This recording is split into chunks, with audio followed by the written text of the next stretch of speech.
Marc, chapitre 8. Ces jours-là, une foule très nombreuse s'était de nouveau réunie et n'avait pas de quoi manger. Jésus appela ses disciples et leur dit, « Je suis rempli de compassion pour cette foule, car voilà 3 jours qu'ils sont près de moi, et ils n'ont rien à manger. Si je les renvoie chez eux à jeun, les forces leur manqueront en chemin, car quelques-uns d'entre eux sont venus de loin. » Ses disciples lui répondirent, « Comment pourrait-on leur donner assez de pain à manger, ici, dans un endroit désert? » Jésus leur demanda, « Combien avez-vous de pain? » 7, répondirent-ils. Alors il fit asseoir la foule par terre, prit les 7 pains et, après avoir remercié Dieu, il les rompit et les donna à ses disciples pour les distribuer. Et ils les distribuèrent à la foule. Ils avaient encore quelques petits poissons.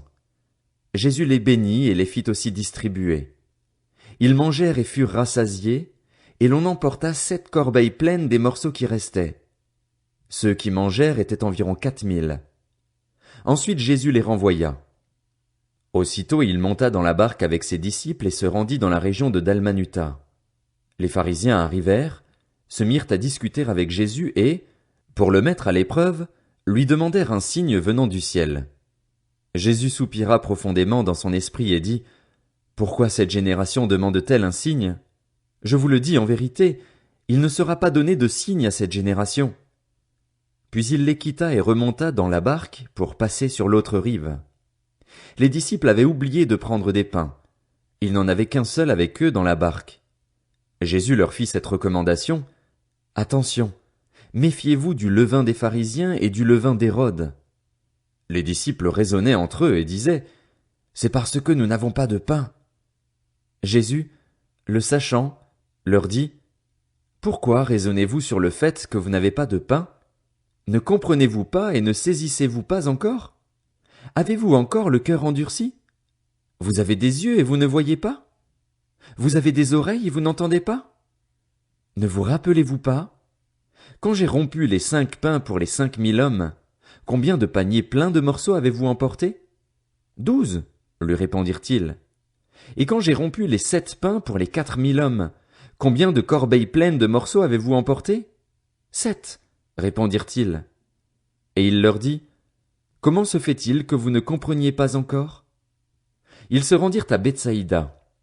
On amena un aveugle vers Jésus et on le supplia de le toucher. Il prit l'aveugle par la main et le conduisit à l'extérieur du village. Puis il lui mit de la salive sur les yeux, posa les mains sur lui et lui demanda s'il voyait quelque chose. Il regarda et dit, « J'aperçois les gens, je les vois comme des arbres, et ils marchent. » Jésus lui mit de nouveau les mains sur les yeux et, quand l'aveugle regarda fixement, il fut guéri et vit tout distinctement. Alors Jésus le renvoya chez lui en disant, « N'entre pas dans le village et n'en parle à personne. » Jésus s'en alla avec ses disciples dans les villages voisins de Césarée de Philippe. Il leur posa en chemin cette question.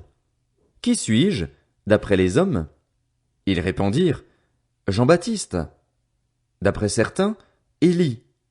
D'après d'autres, l'un des prophètes.